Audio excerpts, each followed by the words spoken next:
Good afternoon, everybody. Can you see my slide? Yes. Thank you. My name is Gita Rosenberga. I am Chief Librarian of the Library of the University of Latvia and representative of Open Air National Open Access Desk in Latvia. My daily duties are related to services for researchers and PhD students. Today, here will be held webinar, Academic Publisher and Open Access Platform Frontiers, Services and Benefits. Before we start, a little practical information.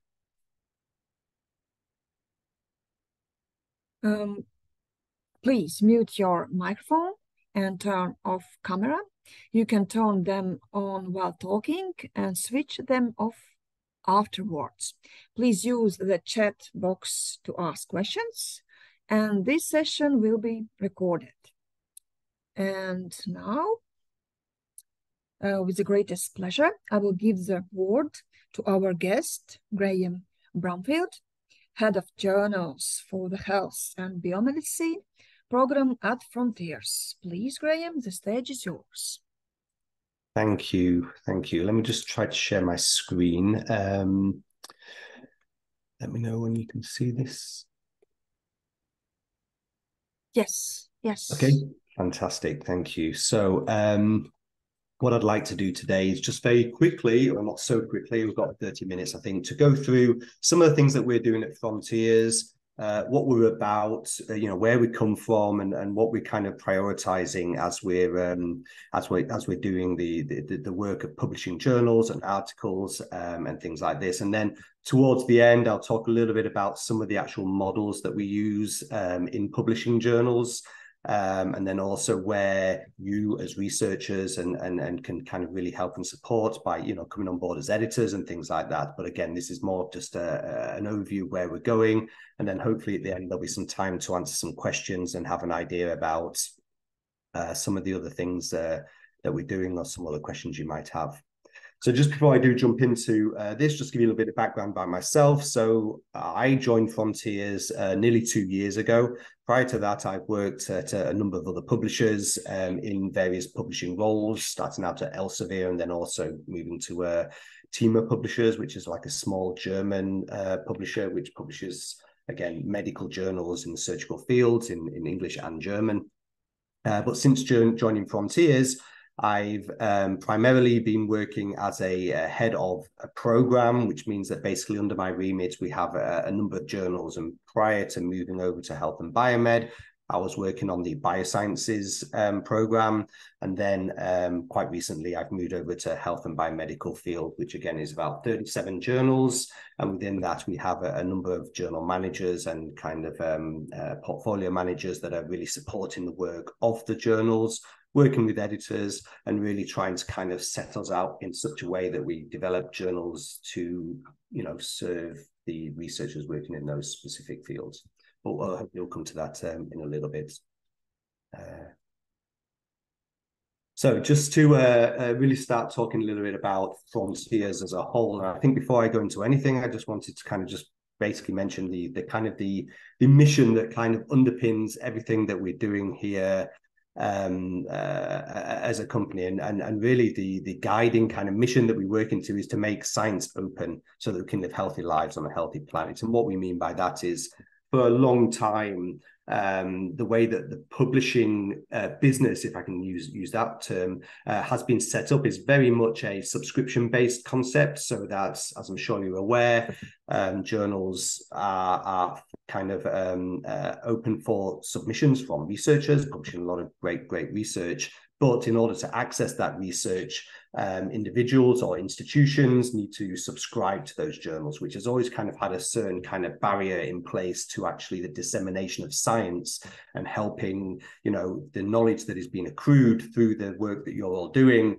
to be able to be kind of freely shared and accessible by other researchers working in those fields, which has, could be argued that it has a certain limiting factor on the progress and the way things are kind of move forward. So the whole concept of open access as a business is that knowledge and content and information should be available kind of free at the point of trying to access that information. So it's a slightly different approach that we're doing here, but this is underpinning what we're doing here, and we've always been kind of working in that way.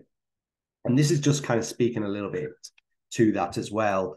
You know, Frontiers, as it stands, was set up with this mission to accelerate scientific discovery by making science open, and that's something we're still kind of driving forward and trying to kind of work on that. We do a lot of work trying to work with funding bodies and governments and a number of other kind of institutions that are responsible for funding research, trying to kind of let them realize or understand the importance and value of the open access concept as a whole, and why what they can do to support that. And our journals are just kind of one part of everything that we're doing here to try to kind of move in this direction. And so just on that point as well, this is what we call our flywheel, and apologies if this gets a little bit if you've heard this kind of thing before, but these are the kind of the four concepts that we kind of adhere to in the work that we're doing. And just to kind of point out as well, I mean, Frontiers was set up only about 15 years ago, or maybe about 18 years ago, and it was set up by Camilla and Henry Markram, who are academics themselves, and they really set it up as a way to kind of, you know, provide the kind of journals and the kind of platforms that academics need, and not ones that are kind of just pushed onto them by, you know, these kind of more legacy kind of publishers and things like this. And so what's really important in what we're talking here is that we try to put the researcher at the center of everything we do. So any kind of new initiative, any new kind of platform, any new journal that we launch are always kind of from the research community to us. So we try to avoid very much trying to kind of dictate the direction that we go as a business, and really try to listen to what our editors and what our authors and what our reviewers are telling us, and trying to make sure that, you know, we're all kind of feeding into that approach to make science open. And I'll just kind of quickly go through these slides, because again, I'm sure that, you know, they're saying very much the same thing, but collaboration, that's very important. You know, all of our journals have very strong established editorial boards, and they are the ones that are directing the direction of those journals. So they're the ones that are making decisions on papers. They're deciding the types of sections and research topics that we'll come on to in a bit are being developed, and those ways of working. So we try to kind of work in this sort of way. Innovation, and I think this is one of the things I recognized when I did join Frontiers from these kind of other established publishers, was the level of technology and innovation that is actually going on within this company. I mean, from the submission system through to the online presentation of research articles, from our peer review platform, all these kind of platforms and systems that are kind of all speaking to each other and really trying to help make a very seamless progress from, you know, the point at which a paper is submitted all the way through that peer review process, all the way through to publication, and then beyond publication as well, because obviously importance is not just the fact of getting the paper published, but being able to make it visible and to make sure that it's available, and to make sure that people are able to find those articles, make sure we're getting the right indexing and getting those journals kind of, you know, impact factors and in PubMed for medical journals, and all those kind of indexes and platforms that are massively important to make the research that is being published available and visible, else it kind of defeats the object of what we're doing if it's not made visible and available. So there's a huge kind of team of people within our business kind of working on those sort of those aspects. And then speed, and this is something as well that we've done pretty much from day one, is really try to get to the point where we can see what's important to researchers. You know, it's getting a quick decision on the submitted manuscript. It's getting the thing quickly published online, getting that DOI so that you can kind of list it on a CV and get it kind of registered as a piece of work that's been done. Helping the editors to spend less time having to wade through clunky online systems for peer review and those kind of things. All those kind of issues that, you know, they are part and parcel of what all publishers have to face and deal with all the time. But I think this is one of those areas that we've really kind of put at the core of what we do to make sure that we're working in that direction.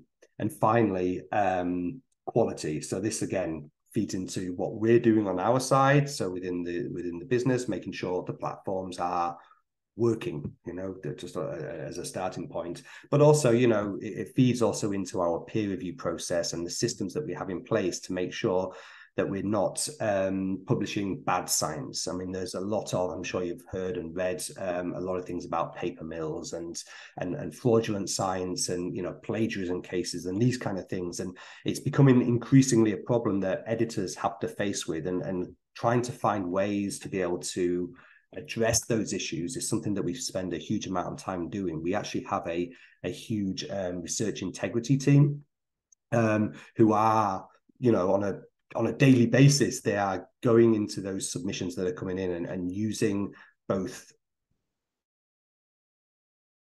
a lot of kind of AI technology, to kind of identify and flag issues that might be a problem, which are then obviously assessed by, individuals within that research integrity team, but using all those tools and possibilities we have to really try to filter out those papers that are fraudulent. I'll use that word, even though there are multiple different kind of variations of why a paper might not pass these kind of checks we have in place.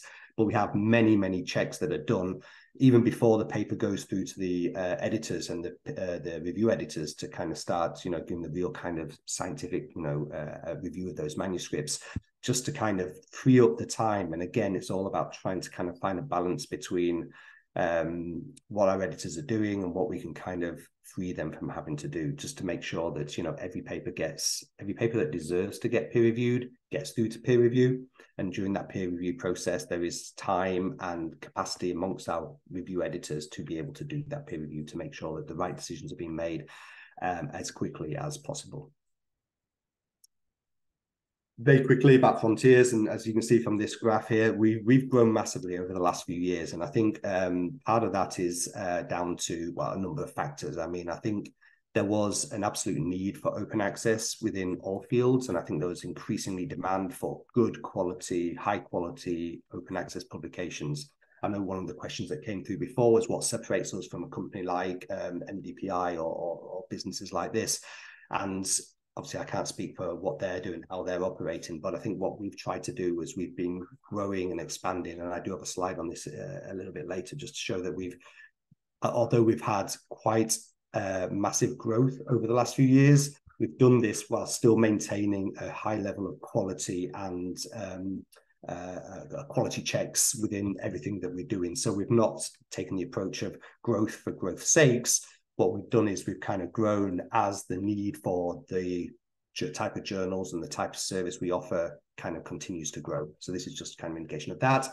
And then more interestingly, I think, is how that kind of figures out into where we stand amongst other publishers. So you can see on this graph, you have your Elsevier, Springer Natures, which are quite high. Wiley and Taylor Francis are quite high there as well. MDPI have done an incredible job in the way that they've grown and developed. And again, they've done it through their approach to open access, but we're not too far behind. And I think, this is a real testament to not so much the way that we've been putting things together, but just the level of the quality and products and the way that people do like to work with us. And again, speaking to the quality side as well, this is based on a little bit about how papers that we publish have been cited. And you can see we're doing pretty well. We're the third most cited publisher, as in, there's about 5 citations on average for every paper that we publish. Again, we've kind of worked in getting to that level by having a very rigorous peer review process, so that we only publish good quality science. So we're trying not to publish papers that are not good, but good quality, solid science. We will be more than happy to publish that for in peer review, and that's why I think we've been able to see these numbers that we have, because what we're publishing is actually being read and used and further used and cited by researchers in those fields. And this slide is particularly interesting, I think, because this kind of feeds into what we've been saying a little bit before about what separates us from maybe some other publishers that have seen massive growth recently, is that as we've been growing, you see this graph on the left where we've gone like year by year, we've kind of slowly inched our way up to become the 6th largest publisher in academic publishing. But the one on the right here is showing that average citations still remains pretty consistent. So we've not grown by kind of taking lower quality papers, if you like, or trying to kind of lower that bar of quality that we've always had. We've done it by expanding and kind of in width, if you like, the journals, and kind of looking for areas where we can grow and be open to more papers coming in. And of course, I think another kind of testament to the way that we've been working here is, again, how those people that we work with have experience working with us. And again, I'll not spend too long on here, but you can see that the editor boards and the people that are involved at these various areas through either publishing papers or through the peer review process, or working on editorial boards, the satisfaction is very high. And these are numbers that we do pay really close attention to internally, just to kind of make sure that we're doing the right thing. And I know there is always concerns in some cases that, because we're obviously a lot more kind of visible than we were many years ago. And, sometimes things happen where we try to kind of, where sometimes our minds up, sometimes where we make a mistake, and, being able to address those points and try to kind of, make sure we don't kind of perpetuate those kind of issues is something that we focus on very heavily, to make sure that we kind of maintain this high level of satisfaction amongst people. And then if we kind of drill down a little bit closer into the types of journals we're publishing, now we've grown quite a lot over the last few years. We can number now kind of over 200 journals. And obviously there are different levels of a journal's life, and we have a lot of journals that are, of newer launches that haven't yet been indexed, and they're kind of building up in that way. And then we have a number of journals that are really kind of leading their fields, and I can show you here, like Frontiers in Immunology and Cell and Developmental Biology, neuroscience journal series. These are top of their fields, and these are really good journals with really kind of an expansive editorial board. Really has kind of helped us to kind of really drive and grow the company, and allow us to what this does allow us to do is, as these journals become very successful and we kind of increase the level of service that we provide to authors and researchers in those fields, those same tools and innovations that the bigger journals have developed in order to kind of manage the massive number of papers that are coming in is also used by those newer journals. So it doesn't matter which journal you submit to within the Frontiers kind of portfolio, because there will always be that same level of quality and care and service that is provided to those authors. And then just very quickly, these are 22.1 billion article views and stuff like this. It's very good, but again, I think it speaks more to the types of papers that we're publishing. I'm just going to skim through the next couple of slides very quickly, just because I'm conscious of time. I want to get onto some of the other parts towards the end of the slides. We have been launching quite a few journals now based on sustainable development goals, the UN thing. So, so the idea is as well, we're trying to reflect what the scientific community and what the researchers in these particular fields are wanting. And that's why we're kind of moving in this area quite significantly now. And one thing you might have come across in your day-to-day business, and I'm pretty sure a lot of you here might have received emails from Frontiers at some point asking to take part in a research topic. The research topic is really central to how we manage and run journals, and what we want these research topics to be, and what they have been since we first set them up, is to be a central point of community of researchers working in these particular fields. The idea is that it's not just a special issue, and I know some other publishers have used kind of the term special issue, although there are similarities, but the difference is that the research topics are almost like micro special issues, and they're set up on a very specific area of a topic that needs to be kind of investigated, or where there's some interesting research going on in this area. And the idea is that this research topic would be this little nucleus area where submissions can come to that particular area. So anybody working in that particular niche of that field will be able to find really relevant, really high impact quality manuscripts and articles and publications in that field within this particular area. So this is why we focus on this, and this is why we keep moving forward with this. And then just very quickly, after the papers have been published, hopefully within a research topic, but also outside of research topics, we do just take kind of regular submissions outside of those research topics as well. We have a huge amount of work and a lot of work going on the back end of that to make sure that once the paper's published, that those really high impact or most papers that have interest outside of this kind of niche core area of research, we make sure that they get circulated and try to kind of get some interest in some other areas, and things like that. Just moving on to the editorial board very quickly. We have a lot of editors, and you've probably seen a lot of our journals. We do have a very different kind of approach to what we call an editor and what editors do in Frontiers in journals. And I think, again, the reason for this is because we want these journals and these sections within journals and those research topics within those sections, within those journals, to be networking centers or places where researchers working in the field can really kind of get together and try to come up with ideas and new opportunities for where research needs to be heading and those sort of things. So we have a lot of editorial board members really covering the breadth of the whole globe, and it's really kind of amazing when I look at it. I mean, as a non-academic, as I look at, you know, the way that we have all these kind of editors working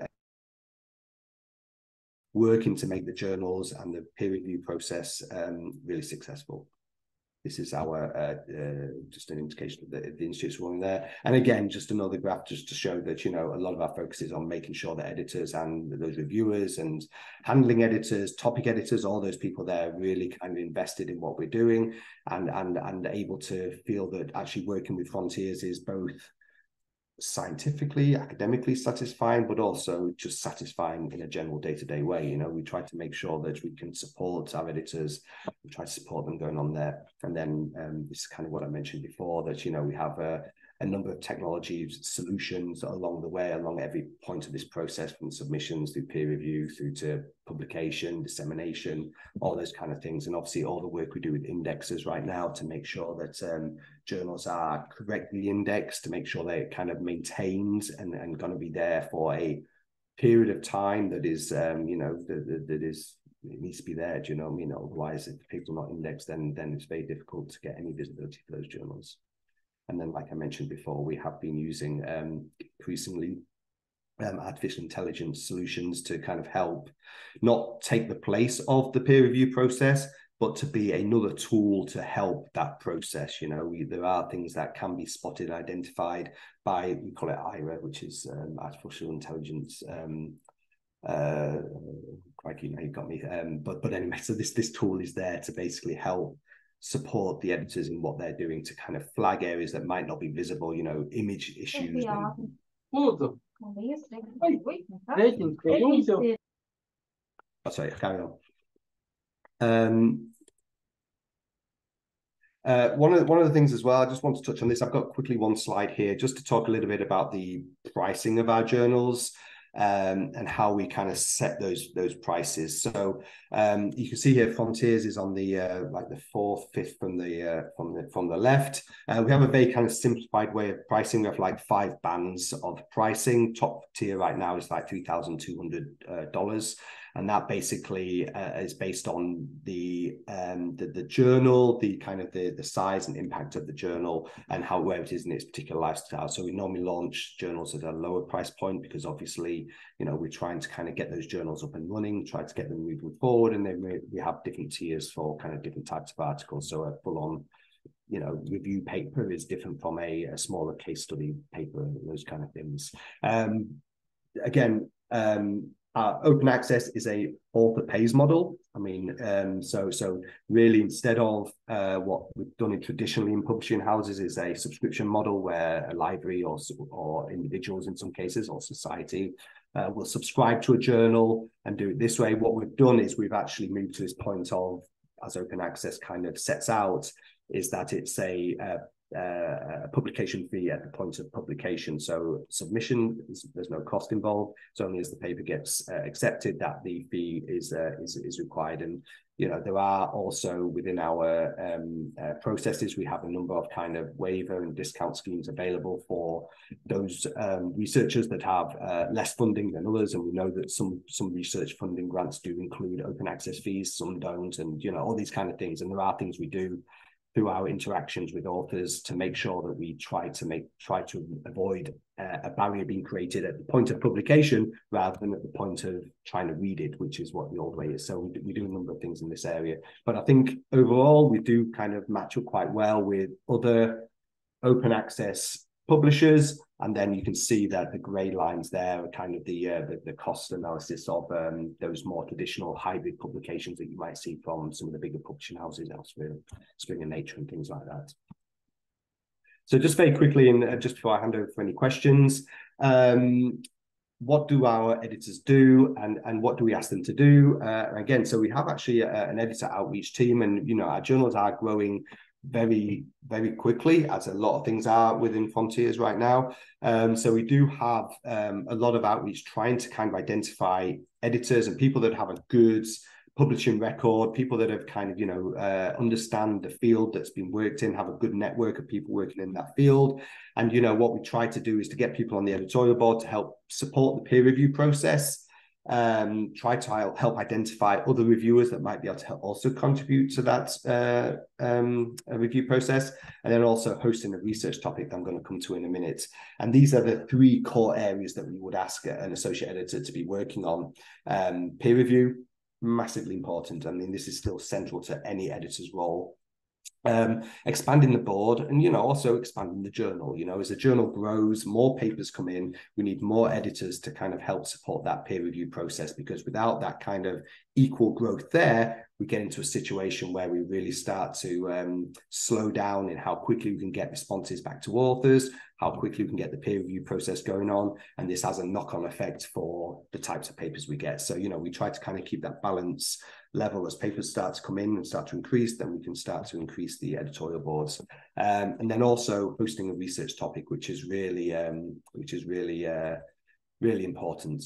And just finally, another kind of aspect that we do often work with topic editors and editors in general is to help sponsor conferences and help to kind of work with societies and organizations that want to kind of host these organizations. We will do a research topic on the back of that meeting, and we can help sponsor that conference at the same time. And this is another area that have been found very successful in really getting people on board and really trying to kind of give something back, as well as just kind of taking, as publishers are often thought to do.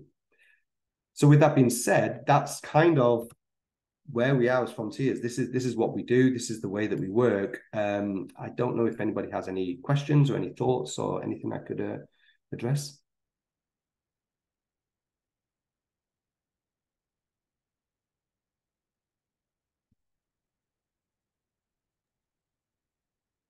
There is one question in chat. What would you tell to the person who thinks that Frontiers is likely to be a predatory journal? Yeah, it's a very good question. So it is one of those things that is often raised about open access publishers in general. But of course, if you look at what a predatory publisher does, in some ways they do use similar techniques that established open access publishers will use. So we are very proactive in trying to reach out to people to try to get people to submit to our journals, try to get them to come on board and do research topics with us and things like this. I think the real differentiation between us and what a predatory publisher does is that actually we still do fulfill and still do adhere to all those guidelines and processes that all good publishers are doing. So, a full and rigorous peer review process, a high quality end product with a platform and a website that is properly indexed and has the full kind of visibility and longevity that you would expect from any publisher. So if you kind of compare what we're doing with what, some of these bigger, more established publishers like Elsevier are doing and Spring and Nature, we have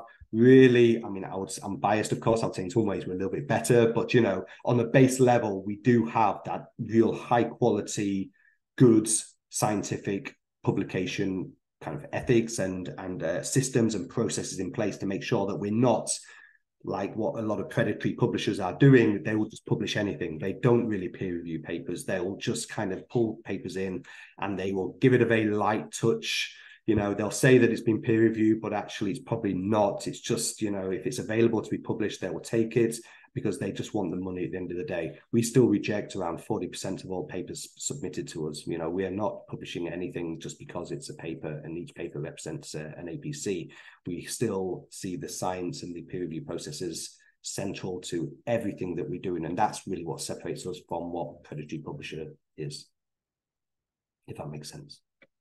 Thank you. And then I have one question. If researcher would like to publish or be editor in Frontiers, what are the first steps? What she need to do? Yeah, so to publish is probably the easier option. I mean, for that side, it's really just a case of, I mean, all of our Frontiers in journals have their own dedicated web platform. And on that platform, you can find the author instructions, author guidelines, but also the submission platform where you can submit the paper. And there it's kind of laid out quite straightforward. It's also laid out there, you know, the APC and the policies and everything that you would need in order to submit a paper. It is possible, I think, in most of our journals that we have now, that you can even submit an abstract prior to submission of the full manuscript, so that you can almost get like an initial analysis or assessment of whether that paper itself would be within scope of the journal. So that's also a service that we'd offer, and that's possible.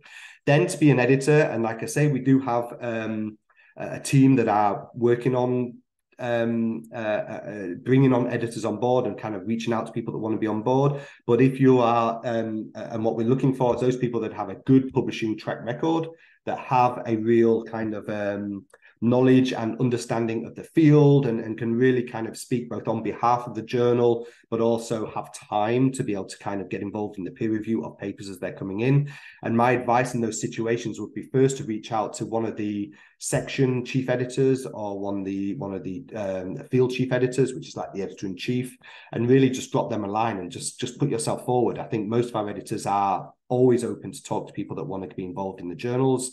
They would absolutely be interested in passing your details on to the relevant publisher, journal manager that's working in that group, and I think they would be able to have a good discussion with the individuals that might want to do that. I think that's absolutely, I'd encourage somebody to do that as well. I think it'd be really great to put yourself forward. If you feel that this is something that you want to pursue and get involved with, we would absolutely want you on board for that.